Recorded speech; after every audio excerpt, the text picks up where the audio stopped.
See this hierarchy right here? They call it the Maslow hierarchy of need. When it comes to the human being, first physiological, physical state. On top of that is safety, then belonging. See, these first two stages at the bottom is based on physical things, animal nature, animal impulse. Then it's things like belonging and love, esteem, cognitive, aesthetics, self-actualization, and transcendence. See, most people are on these two levels. Common term for these two levels is called survival mode. You know the reason why the quote system uses threat, stress, duress, and coercion as the primary means to enforce their need and their intent. The reason why they use stress, threat, duress, and coercion is because they know most people are stuck on these two stages, physiological and safety. And the only reason why that works is because most parents, the issue that most people have, and the issue why the system that a lot of people don't like, the issue in the system of serfdom, no matter how many forms it comes in, the issue why it exists, and the reason why it actually works, actually has its origin not in the quote system itself. It comes from the home. Parents, when they develop their child's mind, the only way that that child can ever listen, especially in the Western world, the only way that parents know how to get a child to listen to them, the parent being the first point of authority in a child's life, the only point or the only mannerism to which most parents, not all, there are always exceptions, but the only manner to which most parents know how to compel a child to listen or to obey some form of authority is through threat, stress, duress, and coercion. When you look around and you see a child doing something wrong, and the first thing the parent does is yell at the child, that right there is threat. That gets embedded into the state of mind of that child that unless I'm threatened, unless I'm yelled at, unless I'm treated like a slave, unless my safety is jeopardized through fear, then there's no need for me to listen. This is the reason why children in younger generation live life like there's no tomorrow, because their parents has instilled in them. Their parents think that's discipline. That is not discipline. When you yell at your children, their parents think that yelling at their children, stop, no. Or did I tell you to stop doing that? When parents do that to their children, you are conditioning your children to only listen to threat when it comes to authority. Unless their lives are threatened, then they will not do anything. Therefore, these quote systems and their employees have studied the everyday man or woman and see how they treat their children, and thus they incorporate that same mannerism into their system, and they are confident that they will get away with it. They use a lot of threatening means in many different ways. When you hear this word threat, you probably think cops, but there are many more. Fear through notices and things like that. Fear through public hypnosis, directly and indirectly. People respond to threats because they are stuck on these first two stages of physiological response and safety. They even have this thing called public safety. Their military arms of any municipal department, their security department, they use the term public safety. They use these lower means of existence of your needs to your detriment because they know most people are stuck on that place. But the whole C-19 thing, the reason why they're telling someone to put a face mask on or to get some type of thing put into their system, which is made up of animal bacteria, some synthetic bacteria, a bunch of other bacteria that are laboratory made, is supposedly so you can be safe, so that everyone else can be safe. They will milk and use these basic rudimentary animalistic states against people for people's detriment, because the people respond to it.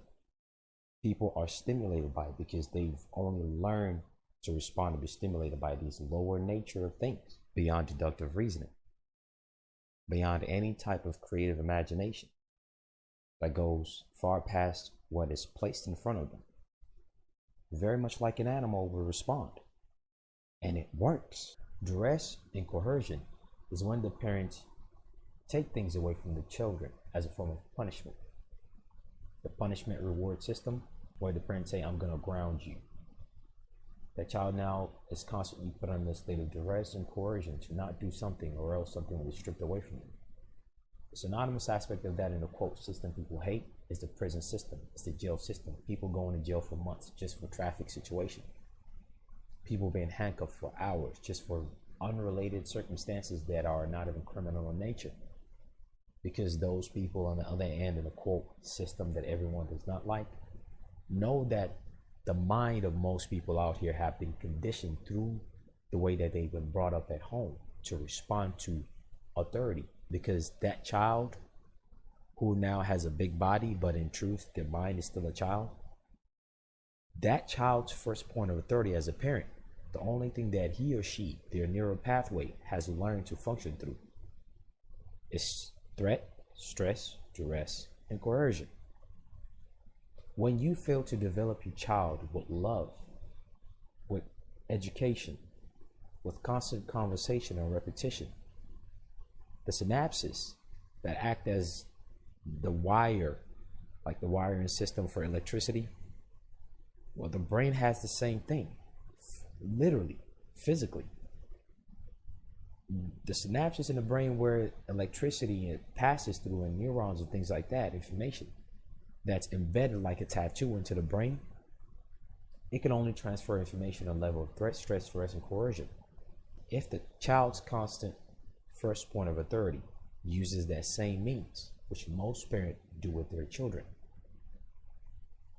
This is a reminder. If you have any young generation around you, do not use threat, stress, duress, or coercion to get them to do what you want. Otherwise, you are screwing them up in the mind, and consequently, you are preparing them as prime meat to be food for those willing to take advantage of them in the future.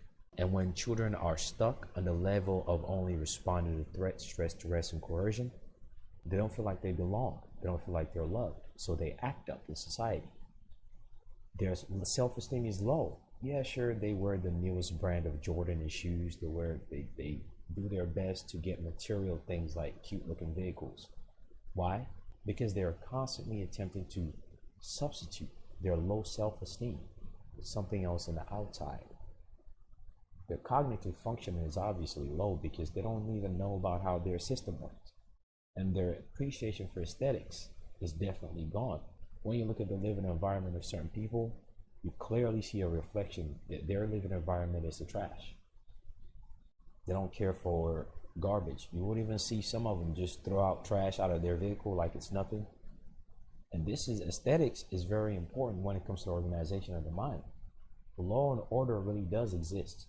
Cosmos, that term cosmos, is a word for the orderly aspect of things. The universe, the cosmos that we exist in, is that of an order. It's that of aesthetics.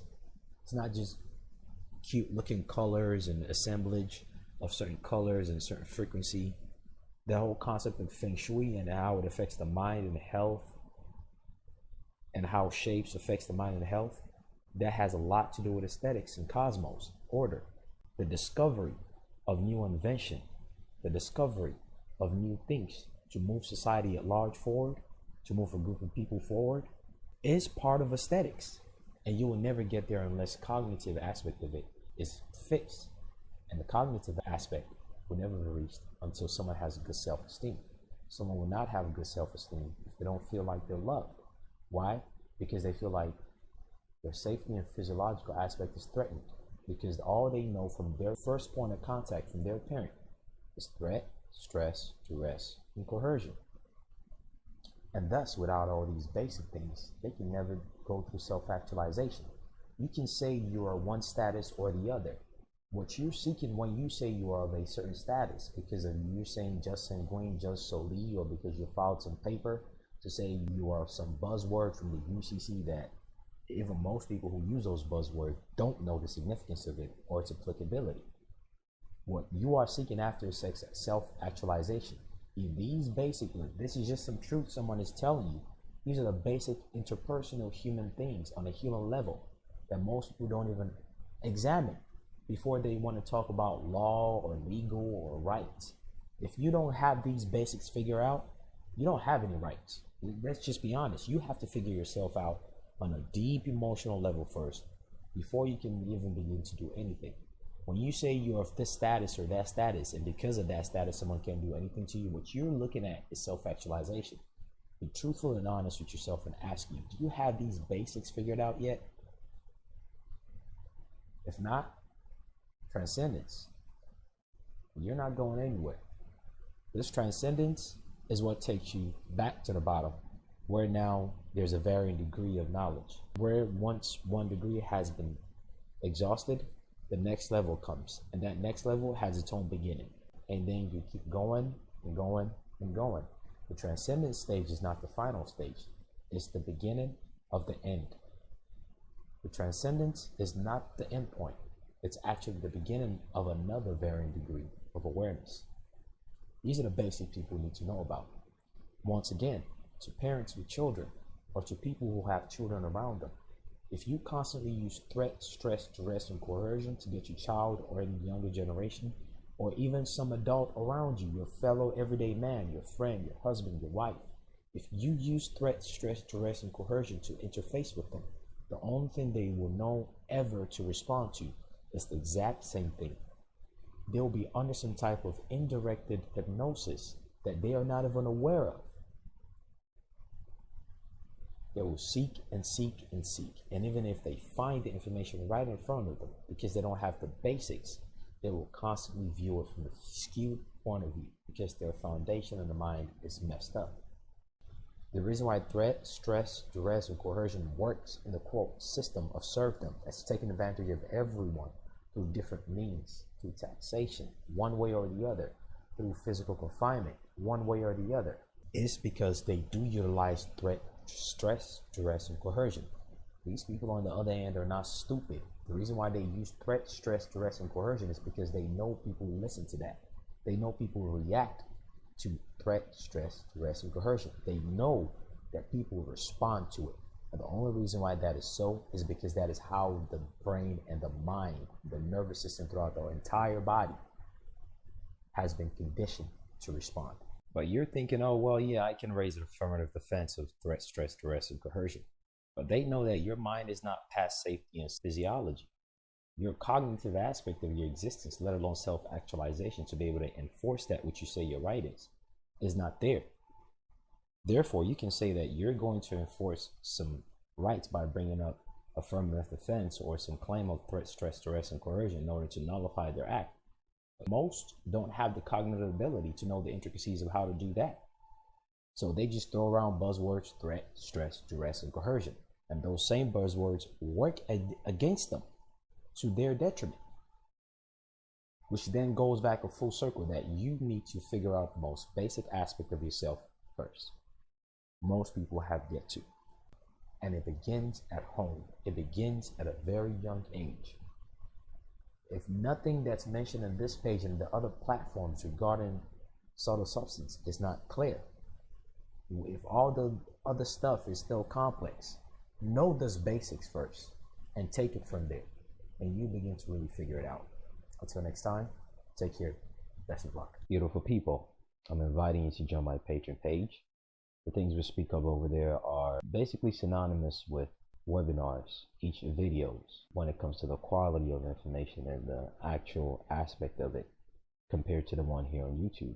We speak about residual income and how to sue people, make residual income if you're willing to do that. We speak about tort and garnishment, remove the speculations of maritime lien. We speak about banking, express trust, all the intricacies that are important. We speak about trust-related matters, different types of trust, how to actually function in commerce. We speak about the intricacies of how to actually do the W-8 ban and what makes it foreign, what tax treaties are, the stuff people won't tell you about. We speak about things of spiritual nature. We speak of child support, the intricacies of it, how it's all property right, and how cloud of legality is brought to life. Exactly how they do it and how you tackle that beyond speculation. We speak about how laws are made and how it's applicable or not, the intricacies according to the Constitution. We speak about the truth of what most people are fearful and speculative about. We go over the elements of the things that people need to know when they make claims to sue people to make money. either criminally or civil. When it comes to substantive right, we speak about the venue and the playing field that a lot of people don't know that they're stepping into. If you don't know the venue and the playing field you're stepping into, you're in for a world of hurt. We clarify misconceptions. We speak about the intricacies of things we speak here on YouTube, but more in details on Patreon. Basically, stuff that are on YouTube are synonymous with things that are for the birds. One on the Patreon are the premium quality things. In the past, we went over IRS manuals in different ways when it comes to the Express Trust 98 number. We went over the intricacies of mortgage, land, title. We went over issues with things like driver's license and the treaties that are the solutions for it based on examples of my own first-hand knowledge and experience. Speaking about trust-related matters, more on child-related issues. We discuss other aspects of things. We discuss how to really come in as a natural person and the fact that there are actually tools that pre-exist that are meant to be used. A lot of people say, well, don't use this, don't use that. Well, do you know that same thing you're running away from is actually the solution? And do you know that's one of the ways and your first step to actually garnish it?